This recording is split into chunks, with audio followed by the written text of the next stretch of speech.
नमस्कार। भारत मौसम विज्ञान विभाग के दैनिक मौसम पर चर्चा में आप सभी का बहुत बहुत हार्दिक स्वागत है। आज 26 मार्च का दिन है। अगर हम पिछले 24 घंटे में जो विशेष मौसम है, खास मौसम, उसकी बात करें तो खासतौर से पूर्वी भारत और पूर्वोत्तर के राज्यों में थंडरस्टॉर्म की एक्टिविटी, हल्के से मध्यम स्तर की वर्षा कई स्थानों पर देखने को मिली है। पूर्वोत्तर के राज्यों में और कुछ एक पॉकेट्स में पूर्वी भारत में, जिसमें गंगे पश्चिम बंगाल, उत्तरी उड़ीसा, झारखंड और उससे सटा हुआ छत्तीसगढ़ क्षेत्र आदि शामिल है। उसी क्रम में अगर आप देखिए, हमने एक मैप बनाया है जिसमें भारी वर्षा जो है अरुणाचल प्रदेश और आसाम, मेघालय में 12 सेंटीमीटर तक के स्तर की वर्षा, और अरुणाचल में भारी वर्षा और भारी हिमपात 7 सेंटीमीटर तक के स्तर की वर्षा देखने को मिली है। इसके अलावा भारी वर्षा उत्तरी उड़ीसा में भी एक स्टेशन पर और हल्के से मध्यम स्तर की वर्षा इन्हीं सभी पॉकेट्स में जो येलो कलर से दर्शाए वहाँ पर देखने को मिली है। और ओलावृष्टि की अगर बात करें तो उत्तरी उड़ीसा, उत्तरी कोस्टल उड़ीसा और इसके अलावा छत्तीसगढ़ के एक स्टेशन पर ओलावृष्टि भी हुई है। इसके अलावा थंडरस्टॉर्म की एक्टिविटी विदर्भा, बिहार, झारखंड, गंगे पश्चिम बंगाल, उड़ीसा, छत्तीसगढ़ और इसके अलावा सिक्किम और पूर्वोत्तर के राज्यों में कल देखने को मिली है। तो ये हमारा रियलाइज वेदर। इसके अलावा बाकी के जो हिस्से हैं देश के, उनमें कोई खास वेदर देखने को नहीं मिला। अगर हम अधिकतम तापमान की बात करें तो जो गाढ़े लाल रंग से दर्शाया गया, ये आप देख सकते हैं। इसमें खासतौर से जो पेनिनसुलर भारत है, दक्षिण प्रायद्वीपीय भारत है, उसमें 38 से लेकर के 40 डिग्री सेल्सियस तक के टेम्परेचर दर्ज किए जा रहे हैं। इसके अलावा 36 से 38 डिग्री सेल्सियस तक के टेम्परेचर गुजरात, दक्षिणी महाराष्ट्र, मध्य प्रदेश और इसके अलावा इंटीरियर उड़ीसा का क्षेत्र, छत्तीसगढ़, ये सब पॉकेट्स में भी 36-38 तक के टेम्परेचर देखने को मिले। इसके अलावा जो पंजाब, हरियाणा और जो आसपास के क्षेत्र है वहाँ पर टेम्परेचर अभी कम है, 30 से 32 डिग्री सेल्सियस तक के टेम्परेचर दर्ज किए जा रहे हैं। इसके अलावा पूर्वोत्तर के राज्यों में और पश्चिम हिमालयी क्षेत्र का जो मैदानी जो पहाड़ी क्षेत्र है वहाँ पर भी टेम्परेचर जो है कुछ पॉकेट्स में 22 से 24 और कुछ में 24 से 26 डिग्री सेल्सियस तक के दर्ज किए जा रहे हैं। अगर इनके हम विचलन की बात करें तो सामान्य से अधिकतम तापमान पश्चिम हिमालयी क्षेत्र, जम्मू कश्मीर, हिमाचल प्रदेश, उत्तरी पंजाब आदि के क्षेत्रों में है। इसके अलावा सामान्य से 1 से 3 डिग्री सेल्सियस ज़्यादातर स्टेशन पे या तो सामान्य या सामान्य से 1 से 3 डिग्री सेल्सियस ज़्यादा बने हुए ज़्यादातर भारत के हिस्सों में। और अगर हम बात करें आज के मुख्य बिंदुओं की, तो जैसे कि अभी हमने देखा कि पूर्वोत्तर के राज्यों में भारी वर्षा खासतौर से अरुणाचल प्रदेश और मेघालय में देखने को मिली। कमोबेश ऐसी ही स्थिति आज भी वहाँ देखने को मिलेगी। पूर्वोत्तर के राज्यों में थंडरस्टॉर्म की एक्टिविटी आज बनी रहेगी, यानी आज 26 मार्च को वहाँ पर एक्टिविटी रहेगी। और इससे सटा हुआ जो पूर्वी भारत का क्षेत्र है, खासतौर से गंगे पश्चिम बंगाल आदि, वहाँ पर भी एक्टिविटी सिक्किम में भी देखने को मिल सकती है। और इसीलिए हमने जो पहला पॉइंट रखा वो यही है कि अरुणाचल प्रदेश, असम और मेघालय में इंटेंस बारिश यानी तीव्र बारिश और थंडरस्टॉर्म के साथ साथ लाइटनिंग और गस्टी विंड की एक्टिविटी आज जारी रहने की संभावना। इसके बाद एक नया दौर वर्षा का, भारी वर्षा का खासतौर से वो देखने को मिल सकता है 30 तारीख से अरुणाचल प्रदेश और असम, मेघालय में एक स्पेल दोबारा से देखने को मिलने की संभावना है।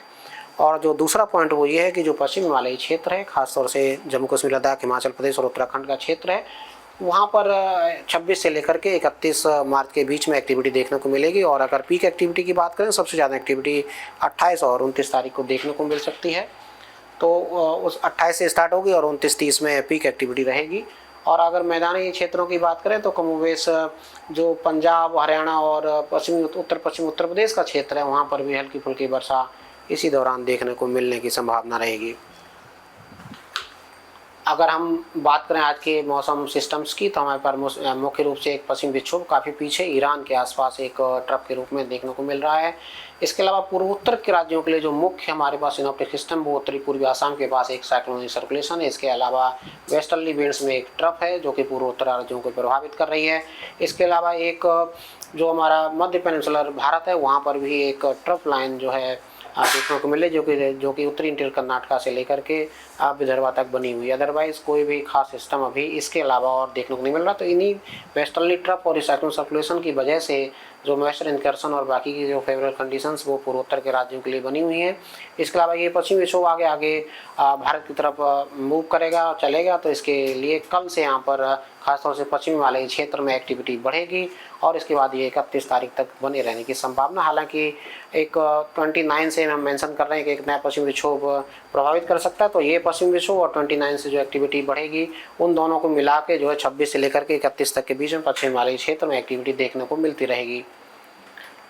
अब अगर हम आगे चलें और देखें दिनांक के हिसाब से वर्षा और चेतावनियों की बात करें तो आज जो है पश्चिम विक्षोभ की वजह से स्कैटर्ड रेनफॉल जम्मू कश्मीर, लद्दाख, हिमाचल प्रदेश और उससे सटा हुआ जो पंजाब का क्षेत्र, वहाँ पर आइसोलेटेड एक्टिविटी देखने को मिल सकती है। और बिहार और गंगे पश्चिम बंगाल जैसा कि हम बता रहे, तो आज भी एक्टिविटी थंडरस्टॉर्म के साथ बने रहने की संभावना रहेगी। आइसोलेटेड एक्टिविटी जो है केरला और विदर्भा में भी शाम के टाइम पे देखने को मिल सकती है। अंडमान में आइसोलेटेड एक्टिविटी है, लेकिन मुख्य एक्टिविटी अगर हम बात करें तो फेयरली वाइड स्प्रेड से wide spread activity Arunachal Pradesh, Assam, Meghalaya और सिक्किम के क्षेत्र में आज होने की संभावना रहेगी।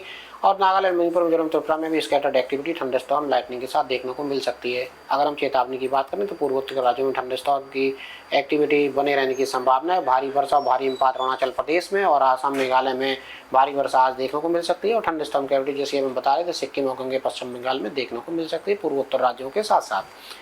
अगर हम 27 तारीख की बात करें तो कमोबेश वैसी ही स्थिति, जो हमारा पश्चिम हिमालयी क्षेत्र उसमें वर्षा का परिमाण बढ़ने की संभावना। जम्मू कश्मीर, लद्दाख और हिमाचल प्रदेश में स्कैटर्ड से Fairlie wide spread activity, Punjab में आइसोलेटेड एक्टिविटी और पूर्वी भारत में, बिहार में एक्टिविटी बने रहने की संभावना है, खासतौर से पूर्वी बिहार में।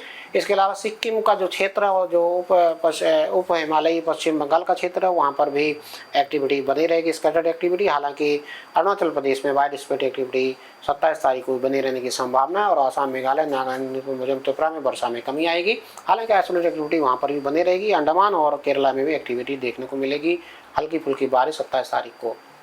लेकिन अगर 27 तारीख की चेतावनी की बात करें तो हमारे पास मुख्य रूप से 2 जोन हैं। पहला जोन है जम्मू कश्मीर, लद्दाख और हिमाचल प्रदेश का, दूसरा जोन पूर्वोत्तर राज्य और सिक्किम का। तो यहाँ पर थंडरस्टॉर्म की एक्टिविटी 27 तारीख को देखने को मिलेगी, जैसा आप देख पा रहे होंगे येलो कलर से दर्शाया गया है। अगर 28 तारीख की बात करें तो ये पश्चिम हिमालयी क्षेत्र में एक्टिविटी खासतौर से मैदानों में की तरफ थोड़ी सी बढ़ेगी, इसलिए पंजाब, हरियाणा और उत्तर पश्चिमी उत्तर प्रदेश में हल्के से मध्यम स्तर की वर्षा और इसके अलावा थंडरस्टॉर्म की एक्टिविटी पंजाब, हरियाणा में देखने को मिल सकती है 28 तारीख को। और 28 तारीख को ही जो है एक्टिविटी खासतौर से ओलावृष्टि की भी एक्टिविटी देखने को मिल सकती है जम्मू कश्मीर और हिमाचल प्रदेश में, और वहाँ पर थंडरस्टॉर्म एक्टिविटी बनी रहेगी। और अगर हम चेतावनी की बात करें थंडरस्टॉर्म की, गंगे पश्चिम बंगाल में 28 तारीख को थंडरस्टॉर्म बने रहने की संभावना है। हालांकि पूर्वोत्तर के राज्यों में स्कैटर्ड एक्टिविटी देखने को मिलेगी, परंतु थंडरस्टॉर्म में कमी आने की संभावना है 28 तारीख को। लेकिन 29 तारीख से आप देखेंगे ये दायरा मैदानी क्षेत्र उत्तर पश्चिम भारत में और बढ़ेगा। इसके अलावा जम्मू कश्मीर के साथ साथ जो है हिमाचल प्रदेश, उत्तराखंड में फेयरली वाइड स्प्रेड रेनफॉल और जो रेनफॉल और स्नोफॉल उसकी एक्टिविटी देखने को मिल सकती है। और भारी वर्षा और भारी हिमपात जम्मू कश्मीर, लद्दाख में देखने को मिल सकता है 29 तारीख को। और 29 तारीख को ही थंडरस्टॉर्म की एक्टिविटी मैदानी क्षेत्र जिसमें पंजाब, हरियाणा, चंडीगढ़, दिल्ली, उत्तर प्रदेश, पश्चिमी उत्तर प्रदेश और राजस्थान में भी देखने को मिल सकती है। और गंगे पश्चिम बंगाल और पूर्वोत्तर राज्यों में आइसोलेटेड से स्कैटर्ड एक्टिविटी रहेगी। हालांकि गंगे पश्चिम बंगाल में 29 तारीख को भी थंडरस्टॉर्म की एक्टिविटी बनी रहेगी और केरला और अंडमान निकोबार में एक्टिविटी आइसोलेटेड चलती रहेगी। अगर हम 30 तारीख की बात करें तो 30 तारीख को पश्चिम हिमालयी क्षेत्र के साथ जो है ये एक्टिविटी बाकी हिस्सों में भी बढ़ते हुए दिख रही है मैदानी क्षेत्रों में, जिसमें पूरा ही बेल्ट, उत्तर पश्चिम भारत, मध्य भारत, पूर्वी भारत, यहाँ पर एक्टिविटी देखने को मिल सकती है। इसके अलावा जो महाराष्ट्र का क्षेत्र है, इंटीरियर महाराष्ट्र, तेलंगाना आदि, वहाँ पर भी एक्टिविटी देखने को मिल सकती है। और अगर दक्षिण प्रांतीय भारत के बाकी हिस्सों की बात करें तो तटीय कर्नाटका, दक्षिणी कर्नाटका और केरला में एक्टिविटी आइसोलेटेड देखने को मिल सकती है। हालांकि जो मुख्य जोन रहेंगे वो 30 तारीख को भी पूर्वोत्तर के राज्य, खासतौर से असम, मेघालय और सिक्किम का क्षेत्र, इसके अलावा पश्चिम हिमालयी क्षेत्र में जम्मू कश्मीर, लद्दाख और हिमाचल प्रदेश में एक्टिविटी रहेगी। वहाँ पर भारी वर्षा और भारी हिमपात 30 तारीख को जम्मू कश्मीर, लद्दाख और हिमाचल प्रदेश में, और भारी वर्षा भारी हिमपात अरुणाचल प्रदेश में 30 तारीख को देखने को मिल सकता है। और जैसा कि हम मुख्य बिंदु में बता रहे थे, असम, मेघालय और पूर्वोत्तर राज्यों में 30 तारीख से एक नया स्पेल मिलेगा, इसलिए भारी वर्षा का दौर असम, मेघालय में भी 30 तारीख को शुरू हो सकता है। और 30 तारीख को ही पीक एक्टिविटी देखने को आप देख पा रहे होंगे कि भारी वर्षा भारी हिमपात पश्चिम हिमालयी क्षेत्र, जम्मू कश्मीर, लद्दाख और हिमाचल प्रदेश में, और इस पूरे बेल्ट में, चाहे वो पंजाब, हरियाणा, उत्तर प्रदेश और मध्य प्रदेश का क्षेत्र हो, चाहे पूर्वी राजस्थान और मध्य में छत्तीसगढ़ और पूर्व में उड़ीसा और पश्चिम बंगाल, वहाँ पर थंडरस्टॉर्म की एक्टिविटी देखने को मिलेगी। हालांकि महाराष्ट्र और जो हमारा दक्षिण प्रांतीय भारत, वहाँ पर भी थंडरस्टॉर्म की एक्टिविटी रहेगी, जरूरत पड़ेगी तो हम इसको अपडेट करेंगे आगे चल के। तो ये हमारे 5 दिन की वर्षा और चेतावनियों की बात की है। कुल मिलाकर हम ये बोल सकते हैं कि पूर्वोत्तर राज्यों में, उससे सटे हुए पूर्वी भारत में आज एक्टिविटी रहेगी 26 तारीख को, इसके बाद इसमें कमी आएगी और एक नया दौर 29 तारीख की रात्रि यानी 30 तारीख से अरुणाचल प्रदेश, असम, मेघालय में देखने को मिल सकता है। इसके अलावा अगर हम उत्तर पश्चिम भारत की बात करें तो आज से एक्टिविटी धीरे धीरे बढ़नी चालू हुई, खासतौर से जो पश्चिम हिमालयी क्षेत्र है, और कल से एक्टिविटी वहाँ पर और बढ़ेगी और पीक एक्टिविटी आपको 29 तारीख और 30 तारीख को पश्चिम हिमालयी क्षेत्र में देखने को मिल जाएगी। और उसी दौरान 29 29 और 30 में ही जो हमारे मैदानी क्षेत्र हैं, खासतौर से उत्तर पश्चिम भारत, मध्य भारत, पूर्वी भारत और दक्षिण प्रांतीय भारत और महाराष्ट्र के कुछ क्षेत्रों में आइसोलेटेड एक्टिविटी देखने को मिलती रहेगी। तो आज के लिए बस इतना ही, कल फिर हाजिर होंगे, तब तक के नमस्कार, जय हिंद, जय भारत।